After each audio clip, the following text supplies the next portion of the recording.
चलो मैं अगर आपसे पूछ भी लूं कि आज के टाइम पे कौन सा प्लेयर है जो काफी एग्रेसिव अप्रोच के साथ क्रिकेट खेलता है, तो आप किसका नाम लेंगे? शायद विराट कोहली का। अगर मैं आपसे यह पूछूं कि ऐसा कौन सा प्लेयर है जिसका दिमाग हमेशा शांत रहता है, तो आप यह भी बड़ी ही आसानी से कह देंगे महेंद्र सिंह धोनी। लेकिन एक प्लेयर ऐसा है जिसके नेचर को अगर ओवरऑल डिस्क्राइब करने के लिए जाएंगे तो एक ही बात दिल से निकलेगी कि यह बंदा अपनी टीम क्या दूसरी टीम के प्लेयर के लिए भी बुरा नहीं सोच सकता है। जवाब बड़ा ही सिंपल सा है कि क्रिकेटर से बड़ा होता है क्रिकेट, क्योंकि खेल होता है तो ही खिलाड़ी बनते हैं, इसलिए क्रिकेट है तो ही क्रिकेटर है। लेकिन क्रिकेटर तो कई लोग बन जाते हैं, पर सेल्फलेस क्रिकेटर हर कोई नहीं बन पाता, क्योंकि एक सेल्फलेस क्रिकेटर यानी कि स्वार्थहीन क्रिकेटर आप तब ही बन सकते हो जब आप खुद से ऊपर खेल को रखते हो। कुछ दिन पहले ही फिर से इसका सबसे ताजा एग्जांपल बने, उस प्लेयर का नाम है अजिंक्य रहाणे। देखिए, चाहे कोई भी क्रिकेटर हो,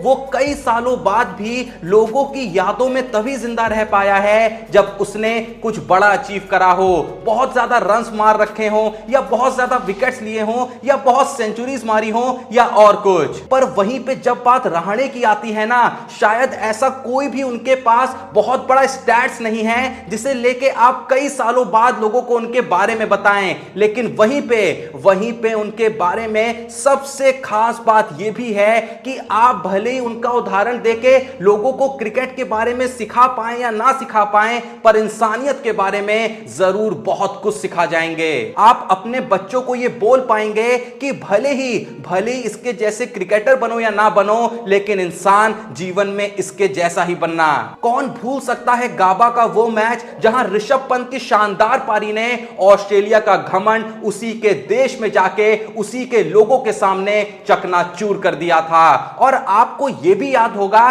कि उस मैच में विराट कोहली अवेलेबल नहीं थे, तो उस मैच में टीम के कप्तान बने थे अजिंक्य रहाणे। भारत वो मैच सीरीज तो जीत गया था, लेकिन जब रहाणे को ट्रॉफी लेने के लिए बुलाया गया तो उन्होंने ट्रॉफी लेने से पहले ही यह अनाउंस कर दिया कि हमारी पूरी टीम ऑस्ट्रेलिया के बॉलर नाथन लियोन को उनके सभी टेस्ट के लिए हमारी टीम के द्वारा साइन जर्सी देना चाहती है। रहाणे के इस जेस्चर ने मैदान में मौजूद सभी ऑस्ट्रेलियन प्लेयर्स को और दर्शकों को भी तालियां बजाने के लिए मजबूर कर दिया था। इस जेस्चर के बारे में उस टीम में खेल रहे इंडिया के कई प्लेयर्स ने बाद में बताया था कि असल में जीत की खुशी में किसी के दिमाग में ऐसा कुछ आया ही नहीं, लेकिन तभी रहाणे ने अपनी टीम के सामने यह प्रस्ताव रखते हुए कहा था कि हर प्लेयर चाहता है कि उसका सवा मैच यादगार रहे, और यह हार ऑस्ट्रेलियन प्लेयर नाथन लियोन के मैच को यादगार तो नहीं बनाती है, पर हम उन्हें अपनी तरफ से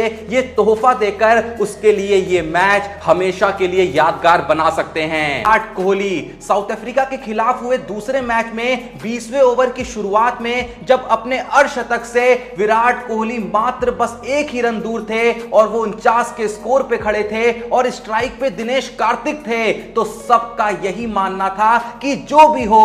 भी हो एक ना एक बॉल तो कोहली को मिल ही जाएगी और बहुत ही आसानी से वो अपनी हाफ सेंचुरी पूरी भी कर लेंगे। लेकिन उसके बाद दिनेश कार्तिक ने जब 2 बाउंड्रीज लगाई तो दर्शकों को यह चिंता सताने लगी कि क्या सच में विराट कोहली की स्ट्राइक आएगी या फिर नहीं आएगी। जब उस ओवर की आखिरी 2 बॉल ही बची थी और अब भी स्ट्राइक कार्तिक पे ही थी, तो कार्तिक खुद कोहली के पास गए ये कहने के लिए कि वो अगली बॉल पे सिंगल ले लेंगे, जिससे कोहली अपना अर्धशतक भी पूरा कर पाए, क्योंकि भारत ने ऑलरेडी इतना बड़ा स्कोर खड़ा कर लिया था कि कोई भी इस चीज के खिलाफ नहीं बोलता। लेकिन क्रिकेट का एक अद्भुत दृश्य आंखों को कुछ ऐसा देखने को मिला कि कार्तिक कोहली के पास कहने ही पहुंचे थे कि कोहली खुद ही समझ गए कि कार्तिक उनके अर्धशतक को ही लेके कुछ कहने आए हैं, और कोहली ने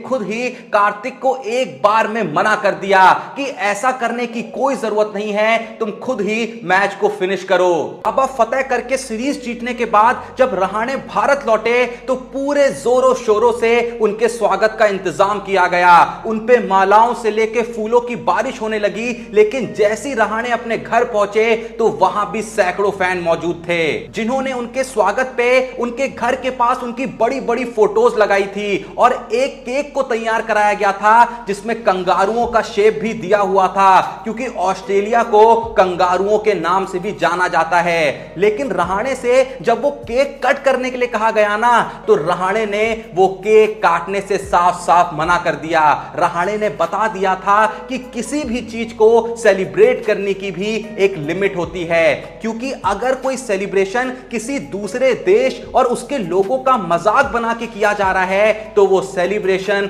असल में सेलिब्रेशन है ही नहीं। फिर से रहाणे का ये जेस्चर सिर्फ भारतीय मीडिया में पॉपुलर नहीं हुआ, बल्कि कई देशों की मीडिया ने इसे अपने लोगों तक पहुंचाया। पर हाल ही में फिर से रहाणे ने अपने जिस जेस्चर के लिए सुर्खियां बटोरी, मेरा मानना है वो काम दुनिया का कोई भी कप्तान नहीं कर सकता।